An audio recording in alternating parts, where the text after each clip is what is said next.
Monsoon के दस्तक के साथ ही फूड पॉइजनिंग और पेट संबंधित दिक्कतों का जो ख़तरा है वो बहुत ज़्यादा बढ़ जाता है, क्योंकि ऐसे में लोगों का बहुत ज़्यादा चटपटा ऑयली फ्राइड खाने का मन करता है और ऐसे में लोग जो बाहर से गोलगप्पे या चाट पकौड़ी खाते हैं तो उसके बाद उन्हें कहीं ना कहीं दिक्कतें होती हैं। डॉक्टर्स का कहना है कि इस मौसम में फूड पॉइजनिंग कई वजह से हो सकती है। एक तो कंटेमिनेटेड वाटर की वजह से हो सकती है, यानी दूषित पानी की वजह से। बहुत ध्यान देना चाहिए कि आप इस वेदर में जो पानी आप जिसका प्रयोग कर रहे हैं वो पूरी तरीके से ठीक हो।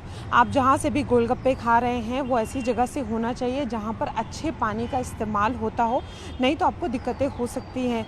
वहीं पर आपको ये भी देखना चाहिए कि जो आप खाना खा रहे हैं वो ज़्यादा पुराना ना हो, बासी ना हो, उससे भी आपको दिक्कतें हो सकती हैं। डॉक्टर्स का कहना है कि जब भी आप कहीं बाहर से खाएं तो बहुत देखकर सोच समझकर खाएं, क्योंकि ऐसे मौसम में आपके पेट में दिक्कतें होती हैं। गैस्ट्राइटिस जो है वो ट्रिगर हो सकता है, लोगों को उल्टी, डिहाइड्रेशन, इन सब की दिक्कत हो जाती है, क्योंकि अक्सर क्या होता है कि उनको पेट में दर्द होता है, वॉमिटिंग जैसा लगता है और उसके बाद फूड पॉइजनिंग जो है वो बढ़ते बढ़ते बहुत ज़्यादा गंभीर हो जाती है। तो ऐसे में बहुत ज़्यादा ध्यान देने की ज़रूरत है। ज़्यादा तला भुना ना खाएं और दूषित पानी से बचें। और आप जहाँ भी खा रहे हैं वहाँ आप ये देखिए कि जो खाना है वो बिल्कुल फ्रेश होना चाहिए। और ज़रूरी ये भी है कि इस मौसम में जितना हो सके घर का लाइट और कुक्ड खाना जो है वो खाएं। पूरे नॉर्थ इंडिया में खासकर इस समय मानसून में जो वेदर होता है हॉट एंड ह्यूमिड होता है। हॉट एंड ह्यूमिड वेदर में बैक्टीरिया और वायरस बहुत तेजी से ग्रो करते हैं, खासकर रूम टेम्परेचर पे। तो इस समय ये फूड पॉइजनिंग जिसे कहते हैं, इसके केसेस बहुत बढ़ जाते हैं। होने के जो मुख्य कारण है, सबसे पहला होता है कंटेमिनेटेड वाटर। अगर आपका वाटर साफ नहीं है, उसमें इन्फेक्शन है, तो आपको बीमारी हो सकती है।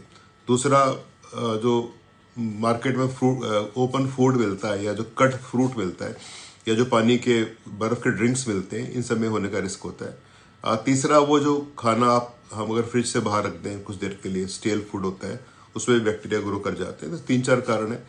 और अगर आपको हैंड वॉश प्रॉपर नहीं करेंगे तो हो सकता है आपके हाथ में बैक्टीरिया लगे हो, इससे इन्फेक्शन हो सकता है। तो ध्यान क्या क्या रखना है? पहली बात तो पानी साफ पीजिए, फिल्टर का इस्तेमाल करिए। अगर फिल्टर नहीं तो पानी को बॉयल कर सकते हैं। दूसरा, स्ट्रीट वेंडर में अगर कुछ चीज़ खाते हैं तो कट फ्रूट्स न खाएं। फ्रूट्स हमेशा फ्रेश होने चाहिए, अच्छे से वॉश करना है फ्रूट्स और वेजिटेबल्स को, तो ही खाना है। तीसरा, स्टेल खाना जो ऐसे बाहर बहुत देर तक रखा होता है उसको बिल्कुल नहीं खाना है, उसमें इन्फेक्शन का डर होता है। और सबसे इम्पोर्टेंट है, खाने से पहले अपने हैंड को अच्छे से वॉश करना है। तो इस तरह से सारी चीज़ें करेंगे तो आप फूड पॉइजनिंग से बच सकते हैं। और अगर हो जाए फूड पॉइजनिंग तो होता है क्या, मोस्टली इसमें वॉमिटिंग होती है, बुखार होता है, लूज मोशंस हो सकते हैं, कई बार पानी की कमी से डिहाइड्रेशन हो सकता है। इनमें से अगर कोई भी लक्षण हो तो आप डॉक्टर से कांटेक्ट करें। अभी आपने रिसेंटली देखा होगा कि एक्सेसिव ह्यूमिडिटी या हैवी रेनफॉल के टाइम बहुत प्यास लगती है, जो हम अत्यधिक मात्रा में पानी पीना चाहते हैं।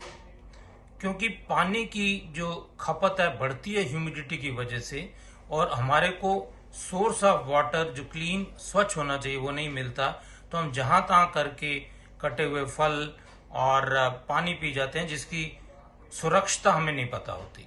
तो ऐसे कंटेमिनेटेड वाटर में, कटे हुए फल में मक्खी बैठता है, मच्छर बैठता है, और जो इस तरीके से हैंडलिंग होती है उससे बहुत सारे फीकली ट्रांसमिटेड बैक्टीरिया या वायरसेस या फंगस अंदर चले जाते हैं।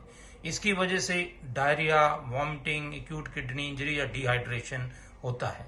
तो हमारी जिम्मेवारी ये है कि आप घर से पानी लेके चलें, ताज़ा फ्रूट खाएं, कटा हुआ फ्रूट ना खाएं, और जैसे तैसे अपनी तरफ से पूरी कोशिश करें कि जिस पानी में दुर्गंध आ रही हो और जिस पानी को आपको लगता है कि स्टेल है या स्वच्छ नहीं है, तो बेहतर है कि आप अपना साबुत फल खाएं, कटे हुए फल ना खाएं। तो उससे इन्फेक्शन, डिहाइड्रेशन और किडनी पे असर आने का बोझ कम हो सकता है। Thank you.